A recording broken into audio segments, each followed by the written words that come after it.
let's take compassion. Okay. And we speak of it almost like it's an emotion, like something happens and I have this feeling. Right. Whereas I think he's speaking about it, and I think we also see in our tradition, it's spoken more of as like a measure. Like in other words, you are not a sadhu unless you have compassion. It must be seen there. Mm-hmm. You are not, I think in alignment with what you're saying, you cannot really be considered wise unless you have compassion. Mm-hmm. And we say, unless you have compassion, there's no question that you have bhakti, Mm-hmm. because I think we were discussing this yesterday, they're kind of two sides of the same coin, right? It's what we call it prema or bhakti, when that soft heart is facing Krishna, and you take that and you turn it around and you face it at the rest of the world, and that same soft heart, or you could say that same emotion, manifests as compassion. Mm. And so in our tradition, this is spoken about in detail, that compassion is a must. It's not an arbitrary thing. It's not a nice quality that an evolved person may have. It's like it's a measure of an evolved person. If Mm. you don't have it, you haven't really understood life yet, and you haven't really grown up yet. You haven't learned the lessons that you're meant to learn yet. Om Namo Bhagavate Vasudevaya. Om Namo Bhagavate Vasudevaya. Om Namo Bhagavate Vasudevaya.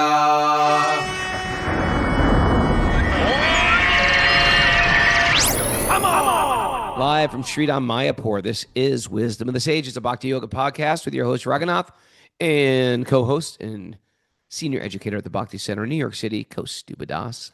Welcome to the show. It is January 28th, 2026. It's Wednesday. It's episode 1727, 1726. Good morning, beautiful people. Here with a little live group. Everybody's resting up because we got another big kirtan tonight. And we got a little group on Zoom today, too. I don't know what's going on, but I guess time changes and things like that. Another ecstatic morning, huh?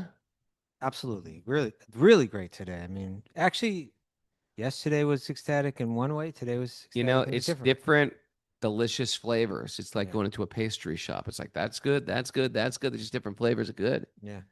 And today it was Kirtan they gave us a whole place for a posse to sit and lead kirtan in the big in temple. the massive temple room.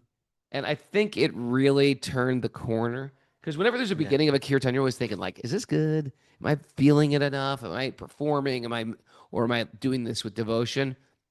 So we just kept it steady and smooth and cool headed. And then all of a sudden, a bunch of Bengali ladies came in on pilgrimage and started going. They started dancing. They started dancing and swaying, and they're all dressed very nicely, but they're probably very poor pilgrims. You know what I mean? The impression I get, they look very nice, but they look like they're in their best for this event. That they look like village ladies. Like village ladies. And I tell you, when they started yodeling or oodling, which is the auspicious sound. Can we get that from the audience over here? Let me hear you guys say it. Yeah, that's it. I don't know if that picks up with the microphone, but that odeling that they're all doing, it's like it just sort of like made us feel the bliss, feel the joy. And then we just started going up, and I gave a mic to Natalie. And Natalie's a trained singer. Yeah. Natalie, come here. You get on. Sing for us. Natalie is a trained opera singer. I didn't really quite understand that. So you graduated from which music school? Boston Conservatory at Berkeley. Oh yes. Wow. Berkeley. Very prestigious. Very prestigious. And what are your realizations? You did the whole yoga training, and then you were doing a little kirtan study there too. And well, I don't want to say I fell out in love with opera, but I just wasn't feeling like it was my calling. I'm really grateful that I got the training though, because it taught me so much about my voice and also how to help other people's voices. But when I found Super Soul, I was like, I really want to be more part of this community. And then I finally got to start singing kirtan, and it's been such a magical experience. Yeah. Like that. That's so nice. Well, today she was singing in the temple before the deities Radha Madhava and the Astasakis. Like no new devotee gets that Yeah. opportunity to sing in front of the deities. Was it special? Was it being on stage for opera, or was it?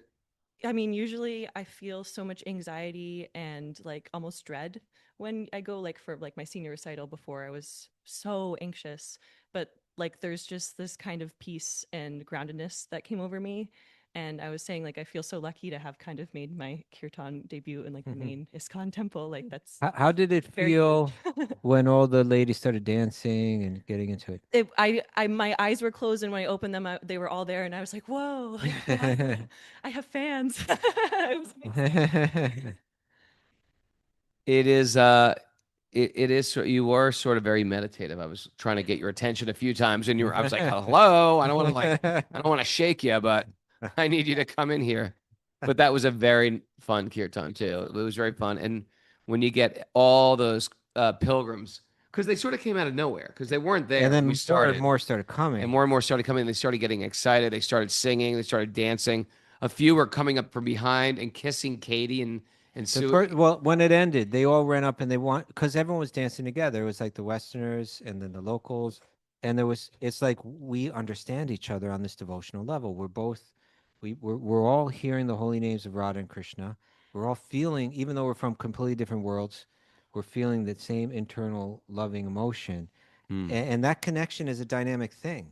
And so then when the kirtan ended, all those ladies, like a gang of them, started running up to our ladies and embracing them.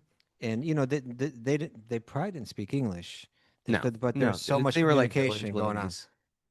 But I even saw with they were kissing their hands, and they're so emotional, Touching their feet. touching their feet. Yeah, Yeah. yeah. With Zooey, they took her hand. I saw them kissing her hands and everything. They're so they're What a so sweet it exchange, they became intimate immediately Mm. through the medium of Krishna's names. Yeah, it actually is it is the thread that ties everybody Yeah, together from different economic statuses, transcending language. yeah, We're all coming together to worship Radha and Madhava. yeah. And once we start saying Haribo, they're losing their marbles. And yeah, it was such a great morning. Mhm. So that's how we started the morning. Thank you for sharing that. And did you have anything you were sharing about, like, I was mentioning something about the ego, and I was asking you, is that there in, performance in your professional career? No, opera singers never have any ego. I mean, I think it does depend person to person. Sure. But I definitely did see a lot of that. I think the people who really are successful are people that don't have ego in it. Sure. And What just about the classic diva? the classic diva, I mean, like, yes, of course that's there. And I feel like that's someone just born with a gift, but I think of my teachers, and I I feel like my voice teachers were like my gurus in a way, Yeah. and like the connection I had with them, and they they were teachers as well, but also performers, and like they felt such a calling in it Servants to their to their art. classical music, Yeah. servants to opera, servants to like this really, really, really great history that's like Mhm. hard to learn. Yeah. So yeah, I totally see how that can be, and like especially in the music industry today as well, and also being kind of adjacent to Berkeley. People come there just because they're like, oh, I want to get famous. I want to be a famous singer songwriter, and you can't go into it with that headspace because you're not going to get anywhere. And I think maybe I went into Boston Conservatory a little bit with that headspace, like Sure. I want to be famous, and then that was very quickly broken down. Yeah. Your fame will be spread throughout the three universes. Yeah. Because that's what happens when you become close to Krishna. It's real fame. And you probably get fame in this world as well. Thank you for sharing. So that was a real magical moment, I think, for everybody. It was wonderful. And just seeing Lord Nrsingadev, we had a special puja we did for Lord Nrsingadev, where we did some, offering and chanting mantras. That was wonderful. And, Lord Nrsingadev is in his ferocious form. There's, Yoga Nrsinga, Shanti Nrsinga, these peaceful forms. But this Ugra Nrsinga is this ferocious Nrsingadev, is quite fearsome. He's only worshipped by brahmacharis, and he's, the idea is that this demon that he's killing is in our heart, and to enter our heart, to remove the demons. And in that way, he's removing the obstacles from me being a pure servant. And so that was our mood and our prayer when we approached Narasiṁhadeva today. After that, we got a tour of the TVOP, and we met last You night have at the to say what the kirtan. TOVP is. It is that temple of the Vedic planetarium, and it is phenomenal. I'm posting some photos today. By the way, I did post photos today of me and Pranapriya at the Flower Festival. It got a lot of traction because everybody thought it was a marriage festival, and everyone's like, "Congratulations! Oh my God, I didn't know!" And I was like, "Oh boy, oh no!" It's like one after one, and one congratulations to the both of you was feeding another comment. So we're just gonna put the brakes on. I haven't even proposed to her. I love this woman. Yet? I haven't proposed to her yet. Okay. No, it's coming. So, yeah, I can see my kids going like, he didn't tell me. But anyway, it was just flower festival photos. Yeah, every year. So you can go to that right now and comment on it. Hey, they're not getting married yet. They're at a flower festival. Okay. There. You want people to do that. Yeah, maybe. Okay. Sort of weird. I don't know. I don't care. All right. I think we're married. Okay. Why don't we check in with Pranapriya, actually? We haven't done that. Pranapriya, how you feeling? I'm great. I'm happy to be in Mayapur. That was great, isn't It it? really is. It really is. It's like a paradise here. Announcements. We're going to be back on at 6:30 a.m. Eastern time tomorrow morning for our show. Mm-hmm. If you tune in live on Zoom, and check out our Sage community platform at wisdomofthesages.com, because we've dropped like 20 hours of new classes. I know Raghunath doesn't like when I say that we've dropped it. Dropped it. We've posted, shared, Sure. uploaded over 20 hours of classes, and there'll be more coming soon. Yo, what's up, everybody? We're dropping some new downloads today, yo. Dropping the tracks. You check out my boy. Check out my homeboy, Special K. Okay, Raghunath, you ready? Yeah. Did we Anything? discuss- Well, we what also, else? we had You well, want you know what we have to discuss is that we have a nugget today. So we're going to get back on track and reading Bhagavatam and all that. But when we had that tour, maybe one of the most special parts of the tour, which is, the stunning dome and, the incredible beauty and opulence in the Narasiṁhadeva temple that's largely done. Yeah. So you can actually really see what it's going to be like on the inside. But we got to go into like the studio of the artists that are making these huge, I don't know, what are they, like 20 feet by 10 feet or something like that, paintings? Something like that. They're very, very large paintings. Hmm. And all on the theme of Narasîmhadeva and Prahlad.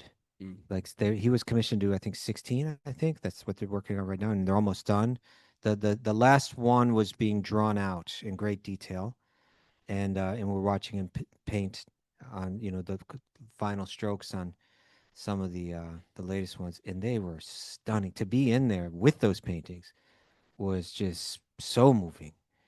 Yeah, And I posted some pictures of us today too, if you check out my Instagram. But with those paintings, it's just with the paintings. okay. And it was stunning. It was Yeah. stunning. Sarah Didoma was like in tears. She's like, I'm going back. I'm going to learn how to paint like this. Yeah. I think she found her calling today. Yeah, it was really moving. And this guy has been there since like, what do you say, for like 15 years or something or more? 30 years? Yeah, and he's just painting. He's like, and when you think about what it goes into a painting, I was saying today, you're trying to feel the emotions of Prahlad. You're trying to feel the emotions of the Lord Narasîmhadeva. You're trying to feel the emotions of the demigods who are witnessing it. You're trying to feel the emotions of the demons that are running for their lives as Narasîmhadeva breaks out of the pillar. And so each stroke of your paintbrush is like, you're trying to enter into the Leela. Yeah. And he's been doing this every day, nonstop. Right. It takes, whatever, he said 2 weeks to, no, 2 months? 2 weeks to draw it out and then 2 months to paint it. 2 On months to some, but paint. others took like 6 months to paint. Yeah. So this has been this person's deep meditations on these Leelas. I can see it being like, on one hand, it has to follow the accurate description as it's presented in Bhagavatam. And on the other hand, it has to have his own artistic vision invested in it too. It's like Sure. it's both, and that means you have to meditate on it. Mm. You have to read it and read it carefully, and then meditate on it, and then try for that to transpire onto the canvas. It really is an incredible meditation. You could feel that when you walked into the studio, him and then his assistant who was also doing that work on it. And whether you're like this particular person who's just given his life to painting, even if you're an artist part-time, you have a career that you like, but you're an artist part-time, what a great way to meditate, right? And, people like Ethan, who's with us right now, and Natalie, who was just sitting next to me. It's like these guys are singers. They love to sing, and they can really dive into meditating on the Krishna bhajans, Radha Krishna bhajans, or just Nam bhajan, chanting the holy name. And that is also one of these beautiful arts that you can just either dedicate part of your life to or your whole life to. Or maybe it's part of your life, but it's your main passion that you give. And so when you find that connection, like I'm a singer for Krishna, right? I'm a painter for Krishna. I'm a musician for Krishna. I'm an artist for Krishna. I'm a cook for Krishna. Some of these we went into the sweet kitchen. Some of these people are just, I make sweets for Krishna. That's all I do. By the way, I want to say we had this Bengali lunch today. Well, so very I nice. don't even know where to begin with that thing. All right. That was incredible. Lovely meal. Preparation after preparation after preparation. Yeah. Taste we've never tasted before. Anyway. Yeah. All right, so in Bhagavatam, we're in a great place. But before we go into that, we're going to get into a nugget. Marriage or Pranapriya. Pranapriya. Cute. G. My bride to be. All right, this comes from Confucius. I've heard of him. He's very wise. Nugget Nath, some call him. Lord of the Nuggets. He says, wisdom, compassion, and courage are the three universally recognized moral qualities of human beings. Wisdom, compassion, and courage. Wisdom, compassion, and courage. Wisdom, compassion, and courage. Those are the three universally recognized moral qualities of human beings. What are they? Wisdom, compassion, and courage. There we go.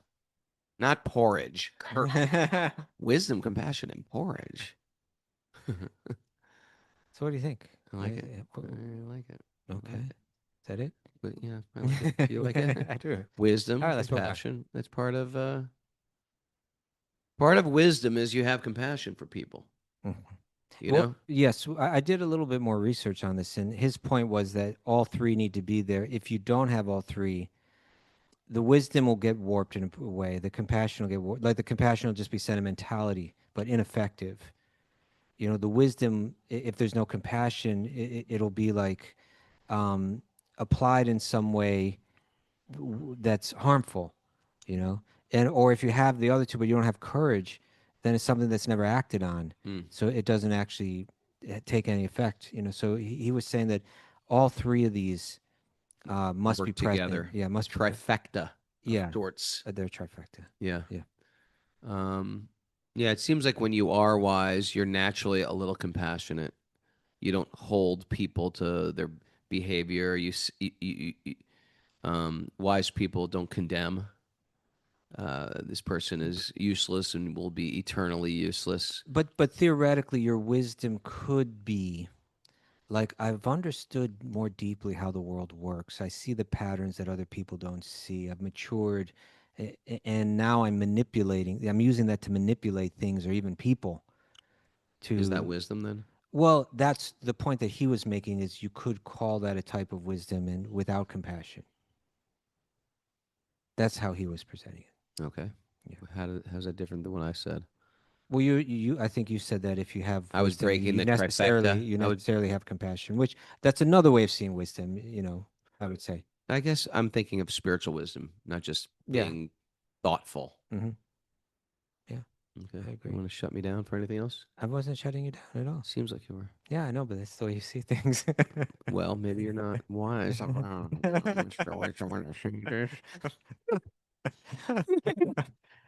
But one way to look at it too, I think an important way, is that like we speak of compassion, like let's take compassion.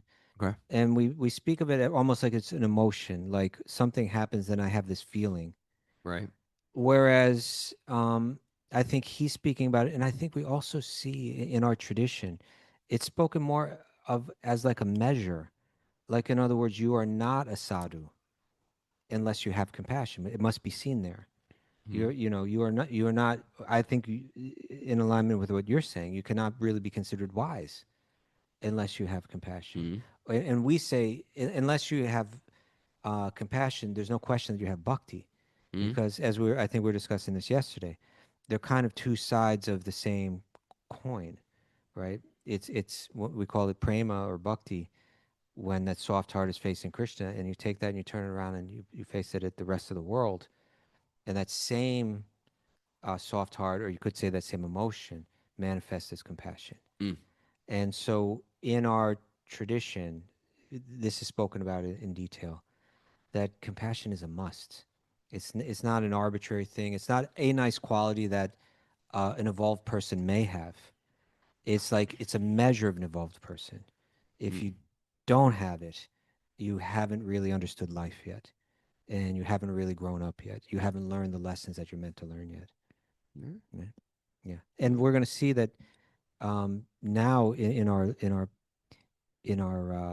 the Leela in the Bhagavatam that we're reading now. Now the Nāgapatnīs, the wives of the serpent Kaliya, are turning to Krishna, and there's really no logical reason why Kaliya should be forgiven. He was killing people for no reason. Right. He's just, He was enviously toxic. He was lashing out. envious. Yeah, and so you can't really make a case for forgiveness here, except that you are a saintly person.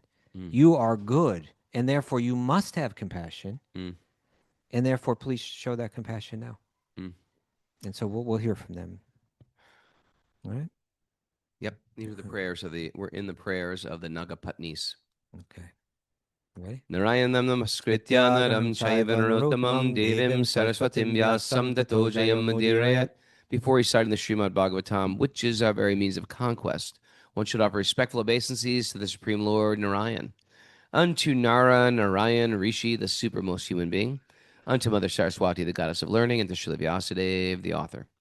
Nasta prayeshva badreshu nityam bhagavat sevaya bhagavati uttama shloke bhaktir bhavati naistiki. By regular attendance in classes in the Bhagavatam and by rendering service to the pure devotees, all that is troublesome to the heart will become eradicated, and loving service to the Supreme Lord, who is praised with transcendental songs, will be established as an irrevocable fact.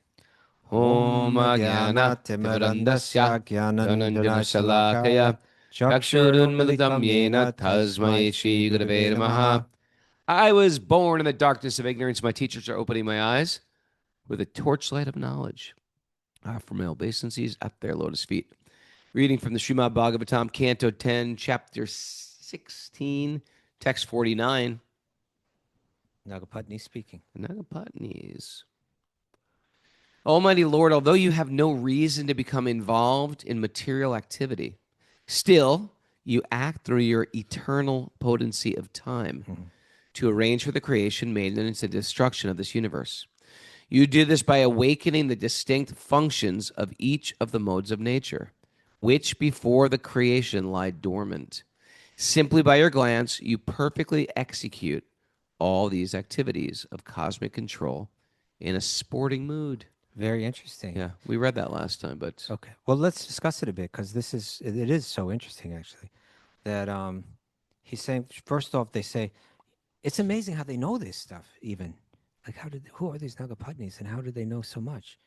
But they say you have no reason to become involved in material activity. We all have a reason for it, right? we're in it. Yeah, I mean, there's some desire, some unfulfilled desire that's keeping us attached to this, and we're searching to try to fulfill that desire within a world of illusion. Krishna has no desire to be fulfilled within a world of illusion. It exists entirely for us. And so you have no reason to become involved in material activity. Still, you act through your eternal potency of time to arrange for the creation, maintenance, and destruction of this universe. It shows a kind of aloofness. You know, he's got this potency that he can kind of engage into the prison house. Yeah. Yet not be locked in the prison. Just enters in, sort of like a warden will walk around, look around, inspect it, and then just walk out. or even this much is just saying he's got a glance that sends a potency, or it's almost just like downloading a program into a virtual world, and that program is called time. And it's saying here, just with his glance, he can glance, and then the modes of material nature become activated by that, and the world moves accordingly. And he's just doing it. It says you perfectly execute all these activities of cosmic control in a sporting mood. Then I don't know exactly what that means, but then he certainly enters into it in a sporting mood. When he decides to come, he's doing it for his own play. He'll accomplish many things with it, but and we just saw that, didn't we? It's like he was fighting this ferocious beast of a multi-headed serpent, but he was doing it dancing on top, and It's playful. It's yeah. fun for him. He that's alleviates the devotees' pain. So He many does it things. to please the devotees. Here we are, a millennium later, and we're talking about it and getting thrilled by it. Yes. At least once, a master should tolerate. No, Oh, I'm okay. sorry. Therefore, all material bodies throughout the three worlds, those that are peaceful in the modes of goodness, those that are agitated in the mode of passion, and those that are foolish in the mode of ignorance. Nice little descriptions of each guna. Peaceful, agitated, And foolish. foolish. That's it. All are your creations. Still, those living entities whose bodies are in the mode of goodness are easily dear to you. And Especially dear to it is especially dear to you. And it is to maintain them and protect their dharma, their religious principles, that you are now present on this earth. Okay. So all the material bodies in the three worlds, in the three different modes, he's creating them all. And so therefore they're all connected to him. But those who are operating in the mode of goodness, which indicates a type of contentment, and when you're content, you can approach without selfish motive. You also understand the flow. For example, if you don't understand the flow of the riptide, you'll exhaust yourself. If you understand the flow of the riptide, you go with the riptide, then you sort of swim out of the riptide. So those who understand the flow, they're in the mode of goodness. They get how the world works. They're not trying to work against it. Those in the mode of passion are a little more confused. They think that, I'm going to try to manipulate this world and control the world. And those in the mode of goodness, they're just like pathetically have given up, and they're just dominated. In the mode of goodness? In the mode of ignorance. Yeah. And they're dominated almost by their own body. Their own mind owns them and steals their freedom to choose. So yeah, this is it's like those in the mode of goodness. You're getting these special blessings from Krishna. He's here to assist you to. How does he put it He here? said protect their dharma, Protect their dharma. which echoes the Gita. Yada yada yadharmasya glanir bhavati bharata. When dharma's down, he comes, reestablishes it. Okay. At least once, a master should tolerate an offense committed by his child or subject. Right? Yeah, at least once. At least once. Little baby sticks her hand in peanut butter, smears it on your, face. You're Tolerate at least once. okay, once. Okay, you get one chance there, kid.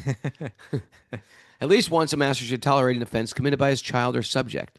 O supreme peaceful soul, you should therefore forgive our foolish husband, who did not understand who you are. Now he did bite you in the chest with his poisonous fangs. Repeatedly Try to bite kill all your you. friends, but at least one time you can let that slide. Sometimes people make mistakes. O Supreme Lord, please be merciful.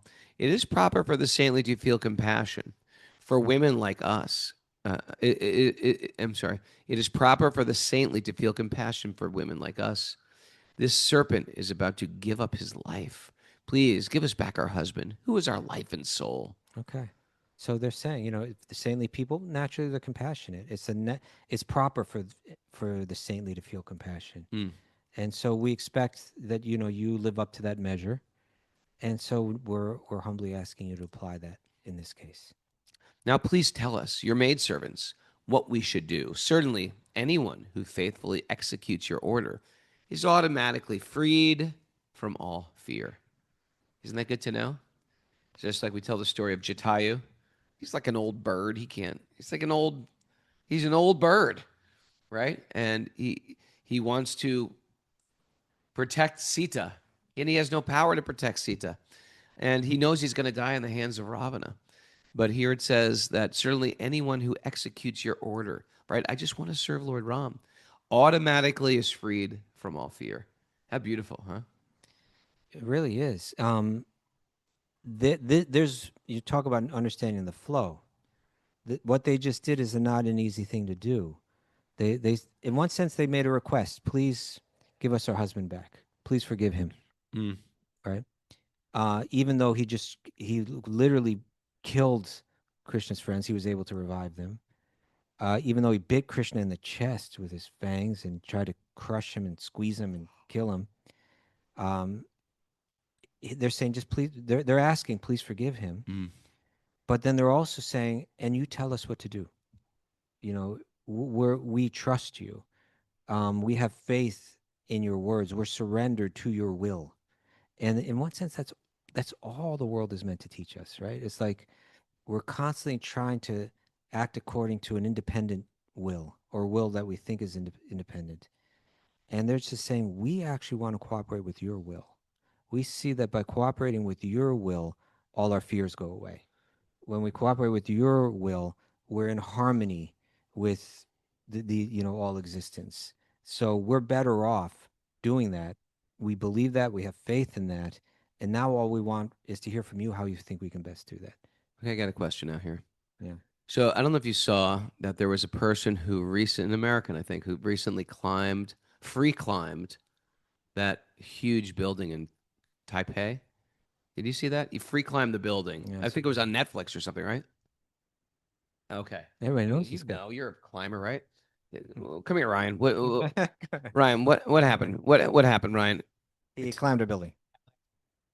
Alex Honnold, who had free climbed Yosemite, El Capitan in Yosemite, Capitan. is now free climbed Taipei 101, which is one of the tallest buildings in the world. And you're a climber yourself too, so I would like your insight too. So here, he climbed it himself. He free climbed it. He free climbed it himself, right? So there's no harness, there's no belaying. Is that what it's called? Belaying. Belaying, yeah. No ropes, no safety system whatsoever. Yeah, and people are cheering, and it was really, That was scary because as he's climbing it, he's like he's up against the window, and all the people are watching him right there. You think that would have thrown me off. Yeah, big time. Yeah, he has to lock into a state of meditation where he is very aware of his fear of death, and he's very aware that every moment matters. Every split second he has to be completely locked in. Well, I was gonna say, well, does he have no fear or does he have no brains? But then I heard an interview by him, because sometimes we say that no fear, right? And sometimes I'll say, yeah, no fear, no brains. Actually, no fear means you actually understand you're not the body. But so my question is this: when I heard the interview, he said something like, I'm actually not that scared. It's a type of it's almost like performing many times on stage. He didn't say this. I'm just making this up. It's like performing after so many times of performing on stage, all that fear goes away because you've practiced every move. Some safety hack that unexperienced people don't know. You know what to do if it's too windy. You know how to move your body, you have your hands and your legs. You have the strength. You've conditioned for it. You've been in inclement weather before, so it's not as scary as it would if I was to climb that building. And they probably have this sense of, you know what, I'm going to die doing what I love, and there's probably a peace of mind there. My question is, it seems like he has no fear. Is he surrendered to God of some sorts? I'd like to hear both your opinions. Okay. Let's start with Ryan.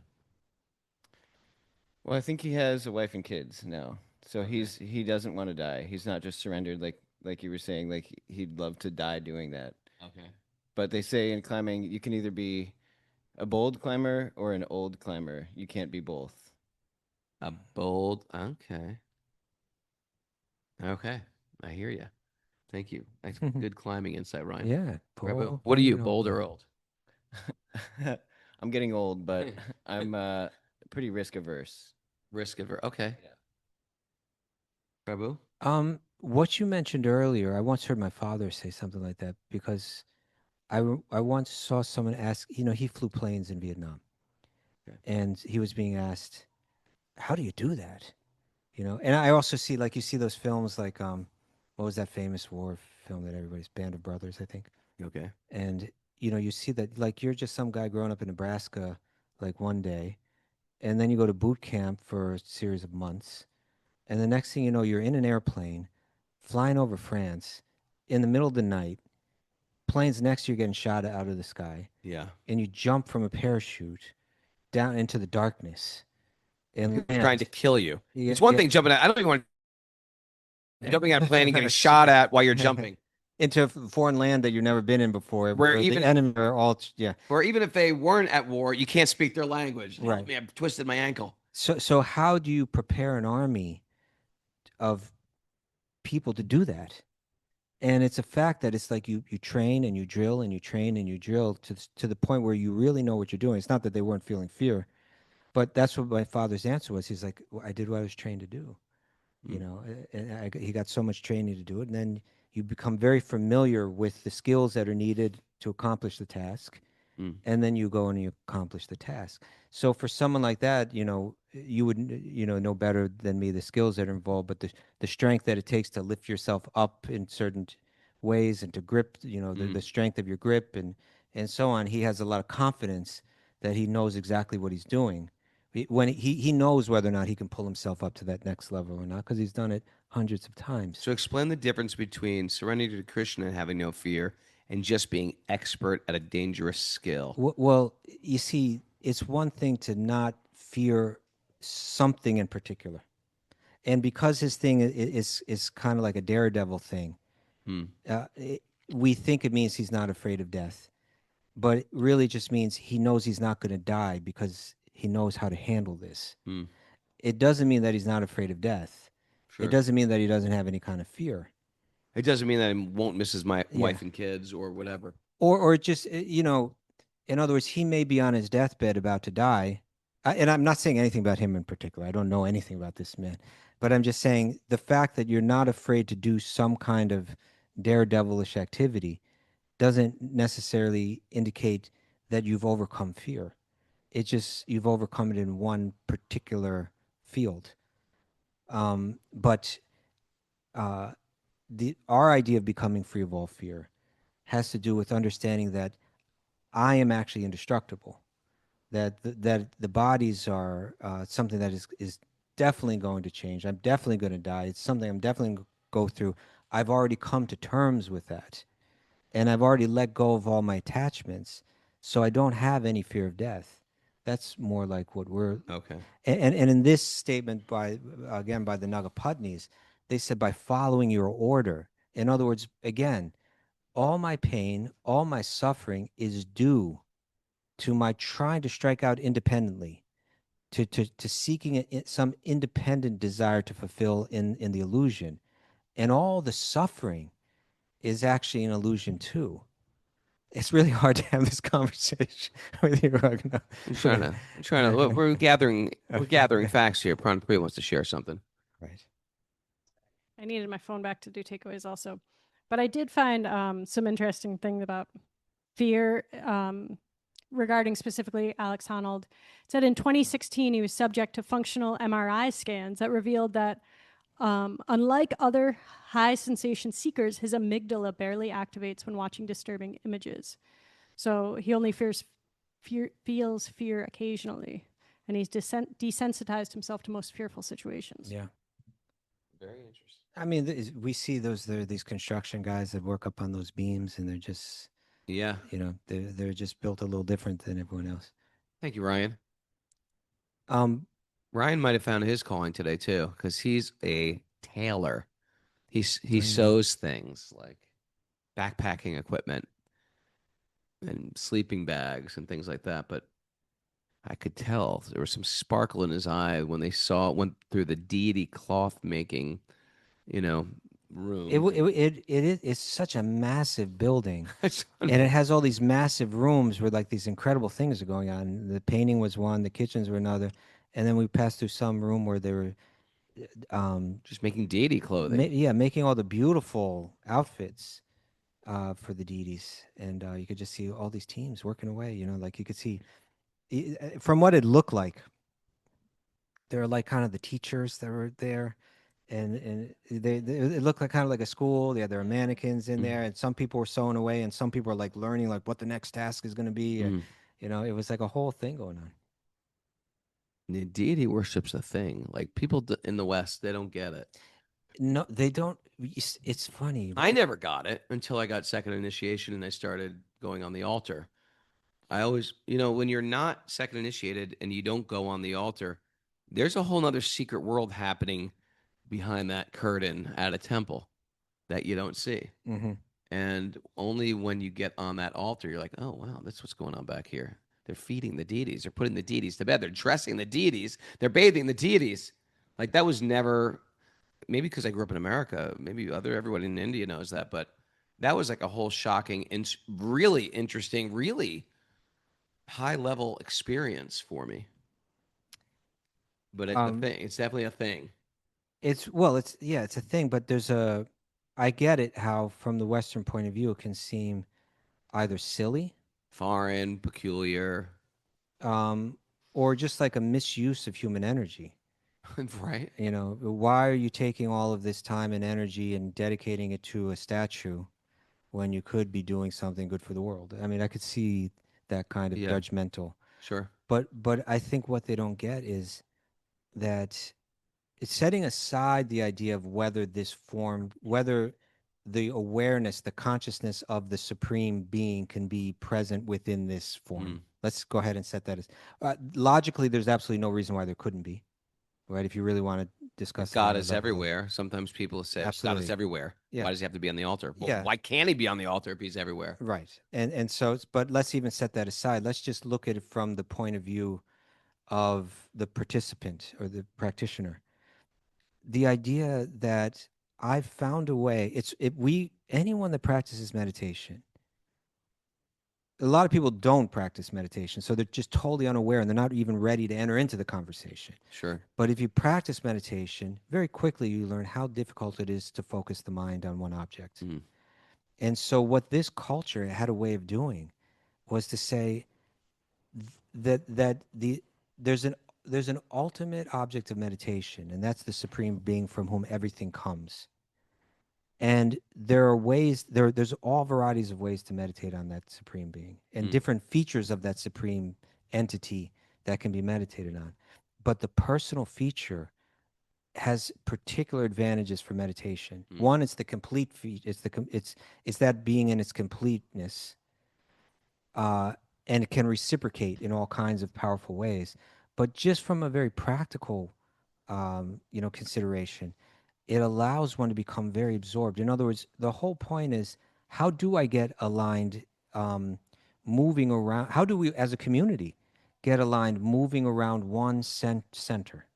Right? We have so much conflict and so much pain because we're all aiming to satisfy our own personal desires without so much care for other desires.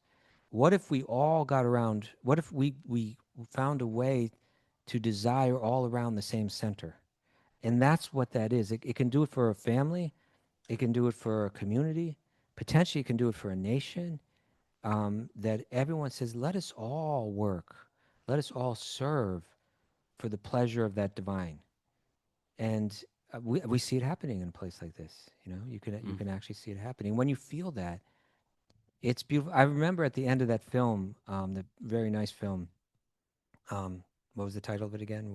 Where they went around with you. Tom Essex film. Yeah, Tom's film. Oh, Something Divine. Something Divine. That someone had a question about that. At the end, they were watching a kirtan in the Krishna Balaram Mandir, and they're saying, "This is so nice, but why are they doing it for this?" It's all focused towards this doll. It's like, if they just use that same love, to worship, to treat each other with love, the world would be such a better place. But I was thinking, well, but look at the love that's manifest here. It's working, Right. Right, and that is that's part of the gig. If you see the Lord is, excuse me, if you can learn to love God, part of the philosophy is we're training ourselves to see God in every person as well. Thank you. Mhm. That is all. Okay. Wait, wait, wait. No. Okay, that was a little squirrel, thanks to Ryan. Well, but it Because- was on point here. It wasn't on point, but it was a good point. I thought it was. It was because Ryan was a tailor, and I said Ryan saw them making deity clothing. Yeah, but then it tied into the fear, right? In other Oh, words, well, that's how he started this Yes. with fear. yeah. And I was comparing like material freedom from fear to spiritual freedom from fear. Okay. But it's true to the degree that you are focused on the supreme and your spiritual connection, fear starts, the heat, the fire of anxiety starts to go down. Yeah. So that again, at the end of their prayers, which they did make a personal plea in, Mm. they ended it by saying, yes, we're making a personal plea, but we're also prepared to cooperate with your order. Mm. We're also prepared to, as a group, revolve around your will. Mm. And when one does that, automatically one's freed of all fear. I wanted to bring this little side note on Bhaktivinoda Thakur's commentary. Bhaktivinoda Thakur's got this very interesting, because he's also trying to explain this stuff to Western theologians. And to a lot of Western theologians, this stuff seems merely, these are silly, mythological, fantastic stories, children's stories, if that.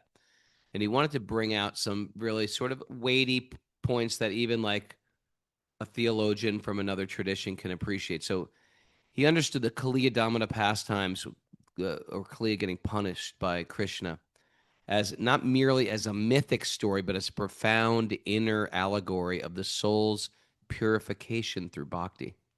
Right? For him, the Leela revealed how divine grace confronts and transforms the deepest layers of conditioned consciousness. At the symbolic level, Kaliya represents poisonous ego, right? And anarthas, like unwanted things in the heart. Like, for example, pride, cruelty, envy, and exploitative desire. So that contaminates the heart and the surrounding world, just like Kaliya's polluted waters of the Yamuna.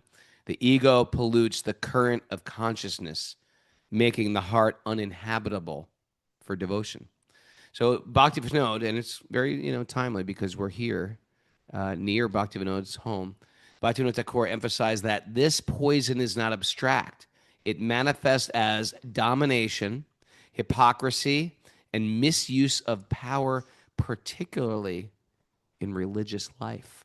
Okay. Mm-hmm.